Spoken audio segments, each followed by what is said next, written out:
తమిళనాడు రాజధాని కోల్కతాలో నిర్మాణంలో ఉన్న ఒక 5 అంతస్తుల భవనం కుప్పకూలింది. ఈ ఘటనలో 2 మృతి చెందారు. 7 తీవ్రంగా గాయపడ్డారు. మరో 10 మందిని సహాయక సిబ్బంది కాపాడారు. శిథిలాల కింద మరికొంతమంది ఉండొచ్చని అనుమానం వ్యక్తం చేస్తున్నారు.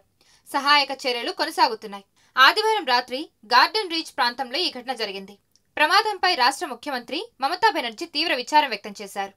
తన ఆదేశాల మేరకు రాత్రంతా అధికారులు సహాయక చర్యల్లో నిమగ్నమైనట్లు వెల్లడించారు. మృతుల కుటుంబాలకు 5 లక్షల రూపాయల పరిహారం ప్రకటించారు. గాయపడిన వారికి సైతం ఆర్థిక సాయం అందిస్తామన్నారు. క్షతగాత్రులకు మెరుగైన చికిత్స అందేలా చర్యలు తీసుకోవాలని అధికారులను ఆదేశించారు. ఘటన జరిగిన భవనంలో ఎవరూ లేరని స్థానికులు తెలిపారు.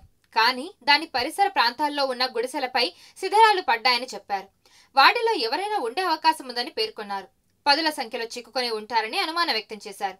ఇదిలా ఉంటే నిబంధనలకు విరుద్ధంగా ఆ భవన నిర్మాణం సాగుతోందని, కనీసం 3 ఫీట్ల వెడల్పు కూడా లేని ఇరుకు గల్లీలో ఈ భవన నిర్మాణం జరుగుతోందని, ప్రమాదం తర్వాత సహాయక చర్యలు కూడా చాలా ఆలస్యంగా మొదలయ్యాయని స్థానికులు ఆరోపిస్తున్నారు.